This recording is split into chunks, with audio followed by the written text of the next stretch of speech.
Hey guys, welcome to the Movie News Roundup. I'm Emily and I'm here with Santiago. Greetings, everyone. Welcome to the Movie News Roundup. As you may notice, BB isn't here. Today she has a week off, so we have the great Emily Fields to help us out today. Emily, what is our first topic? Our first topic of the week, Alden Ehrenreich has officially casted as the young Han Solo in the new Star Wars story, directed by Phil Miller and Chris Lore. The Star Wars story is officially set for production in January 2017, and it won't hit theaters until 2018. Do you know who Alden Ehrenreich is? No. Well, you will. You do now, and you will in 2019. We are witnessing the birth of a movie star because he's going to be the new Han Solo, and it's pretty cool unless he royally screws it up, which I don't think he will. I did see one of his movies. It's called Hail Caesar, and the movie was subpar, but he was by far the best part of that movie, especially because you had like actors like George Clooney and 21 Jump Street guy. Not Jonah Hill, the other one. I've never seen that either. Oh, Channing Tatum. So he cast all of them. So I like Channing Tatum. I know him. The people who are directing this movie is Phil Miller and Chris Lore. Those are the guys who did How to Train Your Dragon, Cloudy with the Chance of Meatballs, the Lego Movie, and the two 21 Jump Street movies. So this is all good news. What's our next topic? Talking with Collider producer Simon Kinberg confirmed that Wolverine 3 has begun filming and will, in fact, be rated R. Kinberg said, quote, "It takes place in the future, and as you and others have reported, it is an R-rated movie. It's violent, it's kind of like a Western in its tone. It's just a very cool, different film. Wolverine 3 will be the last time Hugh Jackman will play the character after 15 years, and will bring back James Mangold, the director of the last Wolverine." Okay, so with this rating, I'm going to go on note to say that the rating of a movie doesn't really matter. We can obviously thank Deadpool for this rated R Wolverine, but a rating will not make it good. So it doesn't have to depend on that. I'm excited for it though. I'm excited to finally see Wolverine actually go to work on people. They say that Wolverine 3 will be based on the Old Man Logan comic, and it's kind of like a Mad Max, Old Man Logan, old Western feel to it. So that'll be interesting to see. And I heard it's more of like a road trip, and it was. And what would be interesting to see is that this movie comes out in 2019, and seeing Hugh Jackman play it for the last time, I really hope that they get Ryan Reynolds' Deadpool with him, because I'd love to see that interaction. That would be super cool. I just think that'd be really funny to see, since they both can't die and they probably just start hitting at each other. Come on. Hugh Jackman's last time, that's gonna be sad to see him go. He's played this character for when this movie comes out, will be 19 years. That's the longest anyone has ever played a character for. So yeah, I'm excited. What about you? You excited for I love Wolverine. I love Captain America more than him, but I really, really, really, really, really like Wolverine, and I really like Hugh Jackman as Wolverine. So I don't like that he's leaving, but I'm glad he'll have one more movie. Okay, what's next? Deadline is reporting that Warner Brothers is making a subtle addition to their Justice League brain trust, adding Ben Affleck as an executive producer. Ben Affleck will work together with director Zack Snyder and screenwriter Chris Terrio behind the scenes, with special mention given by Deadline saying Affleck will specifically support Snyder during the production in order to make the film the best it can be. This is, for those of you who don't know what a producer is, it's basically someone who pays for the movie. So, a producer could either be someone who's very hands-on with the movie, and they could be on set all the time, or it's just someone that has just written one check before. So, it doesn't really, so it depends on what they mean. It'll be interesting to see what Ben Affleck will be doing. Now, Batman v Superman had a mixed reaction. I know, I liked it. You liked it. But it got a lukewarm response from fans. And Zack Snyder I like his movies, and he's a very proven director, but I don't know what this means for him, because it's like saying, hey, we like you, but we don't like you. So this is like saying that this will be your last project with DC movie since your Batman movie or Batman v Superman movie didn't hit it with fans. So it's just like wondering the logical thing for Zack Snyder. I'm not sure what that'll do to him, but they say that Ben will support Zack Snyder, and I kind of believe that. I think they have a good relationship. I hope so. Do you have any thoughts on this at all? Well, when I saw Batman versus Superman, I don't know, I liked them, but I think that Wonder Woman was definitely better than both of them. Yeah, she had completely. Like, my mom asked me, I wasn't Team Batman or Team Superman going in, and my mom asked me after the movie, she was like, oh, well, did you, like, change alignment sometime during the movie? And I was like, I don't know if we saw the same movie, but I was definitely Team Wonder Woman. Like, she kicked both of them. So, let me ask you this. If you were a director, you had some good movies, you had some bad movies, but you've told yourself that, or you've been proven that you're a good director, and then someone says, hey, we're going to bring someone, because Ben Affleck is an amazing director. He's Warner Brothers' golden boy because he hasn't made a bad movie yet. And they said, hey, we're going to have this guy look over you. How would you feel about that? It's like someone interfering with your work, or would you be like, okay, that's fine? Because everyone knows, because Zack Snyder knows the people's response to Batman v Superman wasn't great. So, how would you feel if they had like a bigger brother looking over your shoulder? I don't know. I don't like supervision in general. Yeah.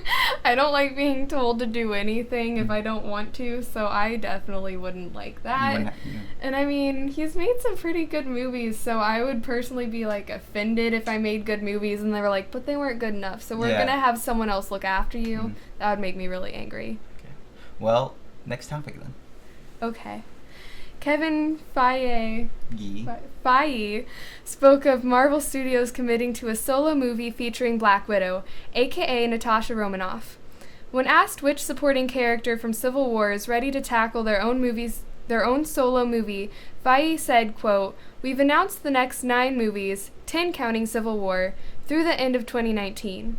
Where we go beyond that are ongoing discussions that we'll focus on in the next few years because we have a lot to do before then. Of the characters that you've just mentioned, I would say certainly the one creatively and emotionally that we are most committed to doing is Black Widow." I'm gonna surprise you with the answer, but meh, I don't care. Black Widow is definitely a good character and everything. But she's a supporting character, and I like it when she plays off of others. And I don't know how well she would do for. She's definitely there is a story to be told there. I just don't know.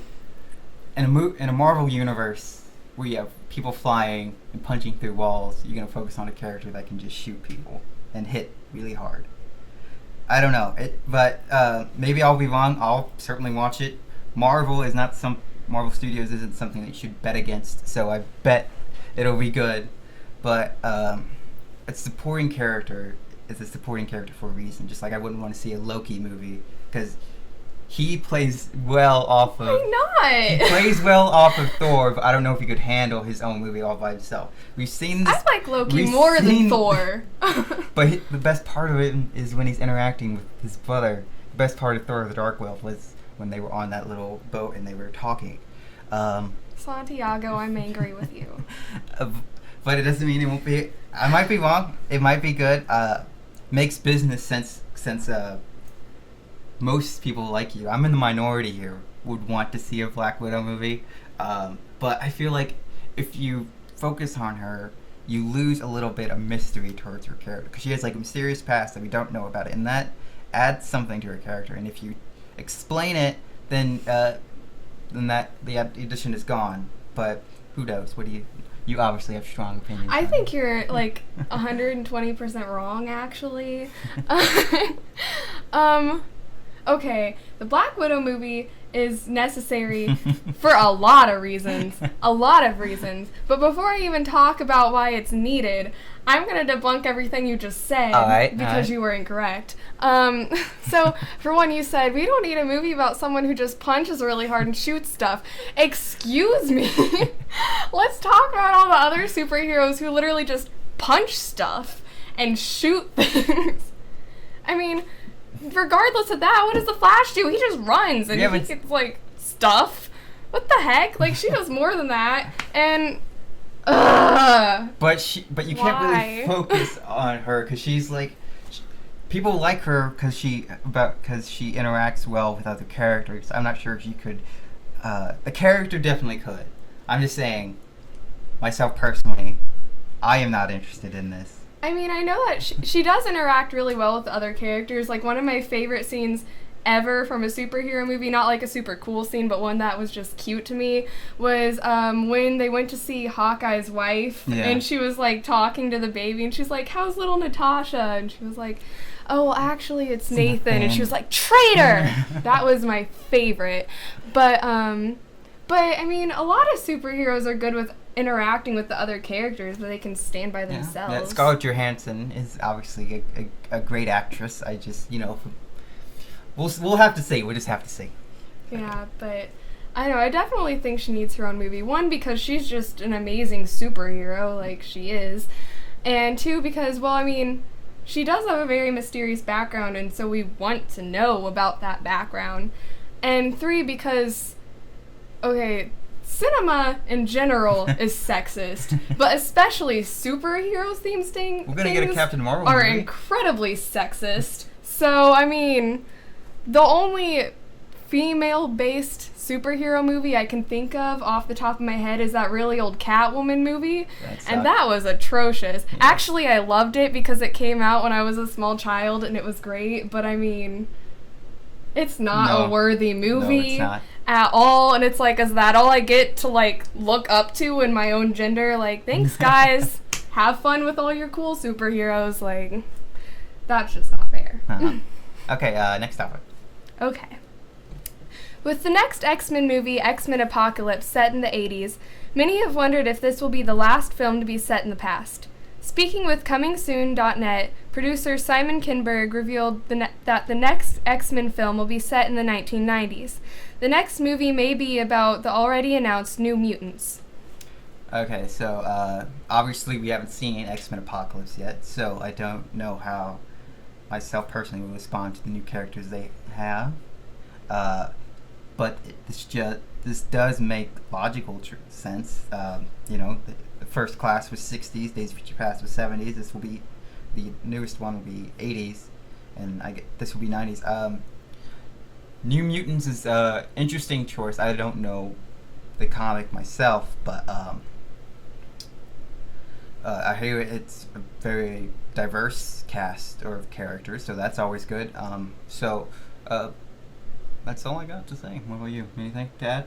I mean, I don't honestly know that much about it, but I love the X-Men, so I'm sure it's going to be fantastic, which sounds bad to just base a judgment off of, but they're kind of my favorite, so it'll be good. Last topic of the day. The final topic of the day, Assassin's Creed, released its first trailer last night. The film goes like this. Through a revolutionary technology that unlocks his genetic memories, Callum Lynch, Michael Fassbender, experiences the adventures of his ancestor, Agui. In 15th century Spain, Callum discovers he is descended from a mysterious secret society, the Assassins, and amasses incredible knowledge and skills to take on the oppressive and powerful Templar organization in the present day. Assassin's Creed is set to release on December 21st, 2016. Now, the trailer is actually really awesome. This could be the first video game movie to actually be good. I don't know if you noticed, but most of the video game movies have sucked. I have liked a few of the Resident Evil movies, but even they were subpar. As of the trailer for itself, I didn't like the music choice. I just didn't think it fit, but I think that they're going for the more pop culture reference, I guess. But I played a little bit of the video game, It was good. I liked it. I liked the story. So, yeah. As a non-video gamer yourself, did this do anything for you? Did the trailer do anything? Well, I mean, the most I game is Mario Kart, so I don't have any background with the game. But, I mean, it looked really cool. Mhm. Like, I'd go see it even though I haven't played the game. I know that my younger brothers would love to see it. They love that game, so, I don't know. It looked nice. The December release date is a bold thing. It's a bold choice because movies that come out in the fall are usually Oscar bait movies. So that shows that the studio has some confidence in the theory. So I'm very hopeful. Okay, that's it for today's show. I'm Santiago. That's Emily. We'll see you next week. Bye.